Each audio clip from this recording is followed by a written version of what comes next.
Hello there, 7th graders. This is Teacher Krishna, and welcome to our science class for week number 17. Thank you a lot for coming and, of course, for completing all of the assignments you have had so far. Keep it up, guys. And before we start, get your physical book, enter the Google Classroom, download your Word document, save it inside your science folder, and, of course, name your file as it is specified right there. As we move, remember that it's extremely important for you to take notes so you can keep track of the most essential things from this presentation and video.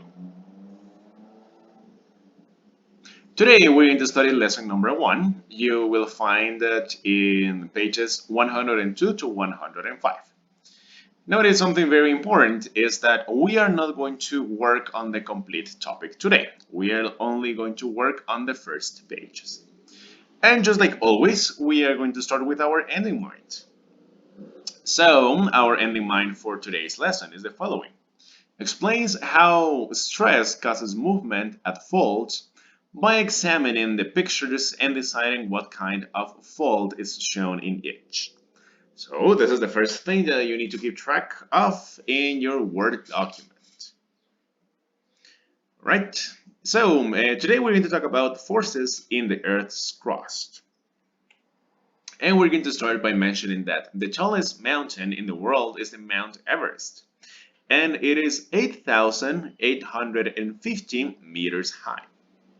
Earth forces push it higher every year, at least some millimeters. Remember that we were analyzing the theories of Wegener, in which he talked about continental drift. And remember that when two tectonic plates collide, then they are going to produce mountains, such as the one that we have of Mount Everest. And it is getting higher and higher every single year. Forces in Earth blend and change rocks. With enough force, any rock can be broken. I'm sorry, there is a little mistake in there. Force that acts upon a rock, and this force is known as stress. It is expressed in force per unit area. So one more time, the motion of the tectonic plates are going to be present right here. And remembering that when they move, they are going to add a certain force to rocks. And that is going to modify them, okay? Just like you can see right here, you have the convergent motion in which the tectonic plates are actually pushing and squeezing rocks together. And we also have the divergent motion of tectonic plates in which they are going to make them a little bit thinner because the pressure that they will apply to rocks will be a little bit different. But we are going to analyze the forces and of course the stress that acts upon rocks in the following part of the presentation. We have kinds of stress. The volume of rocks can change over millions of years.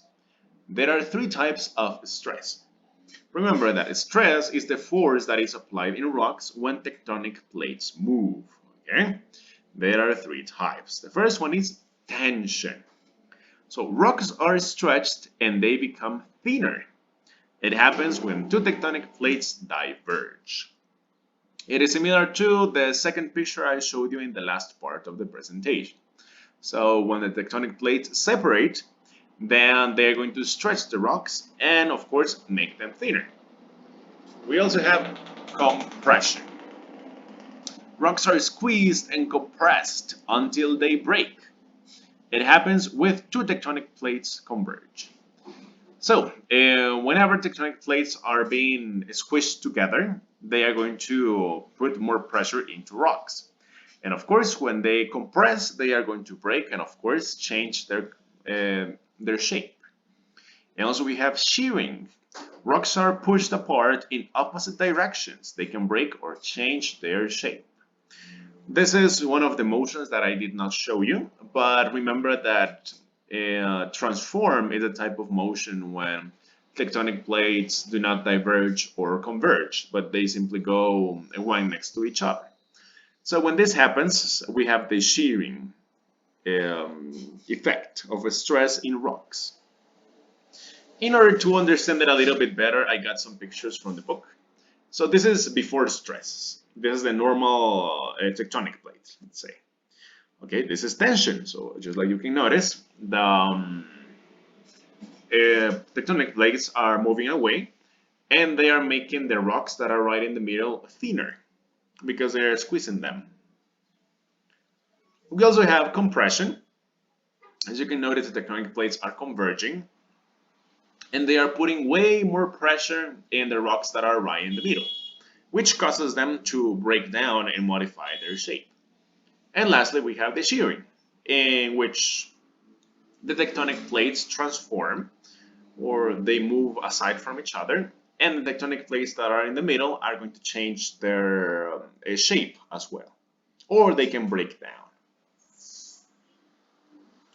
Now we're going to talk about something very important, which are faults. So how do faults form?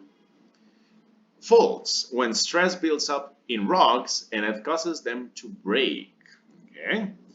And there are three types of faults. We have normal fault, reverse fault, and strike-slip fault. I'm going to show you some pictures right here. So this is an example of a normal fault. As you can see, you have two portions of rocks that are moving aside from each other. We have the foot wall and we have the hanging wall. And let's read the description because that is something very important. So in a normal fault, the hanging wall slips down relative to the foot wall. So the foot wall is the one that we can see in the left. So this one is like the wall that is giving the other one some support. And the hanging wall is the one that we have in the right. Notice that the foot wall is going up and the hanging wall is going down. One more time, this is an example of a normal fault. Now let's go with the reverse fault. And one more time, we have the foot wall on the left and we have the hanging wall on the right. And let's read the description. Reverse fault. In a reverse fault, the hanging wall moves up relative to the foot wall. And just like you can notice, here is a difference. Because in the previous one, in the normal fault, the foot wall was going up and the hanging wall was going down. Just like you can notice right here in the reverse wall. The foot wall is going down and the hanging wall is going up. Right guys, so it was a very short class for today because we are just going to be working on part of the topic for today. So what is your evaluation? Read and summarize the first part from lesson 1, pages 102 to 105. Focus especially in page 105. Just like I mentioned, we are not going to work on the complete topic today because it's way too long. So today we are going to complete the first half, and the next week we are going to complete the other half of the topic. Now this is very important. The students have to upload just one Word document with the summaries they have done during the unit to Google Classroom. So every week you have done a topic. You have done the summary for a topic, okay? So now in one Word document, you need to copy and paste all of the summaries that you have done. And of course, they have to be in order. So you can start with topic number 1 that we received, of course. Then you copy the second topic we received, you copy and paste the third topic we received, and so on and so forth until you have all of the summaries that we have had until today. What is the rubric I'm going to use? The order in your summaries will be 1 point. Complete content will be 1 point. General appearance will be 1 point. Grammar will be 1 point, and images will be 1 point.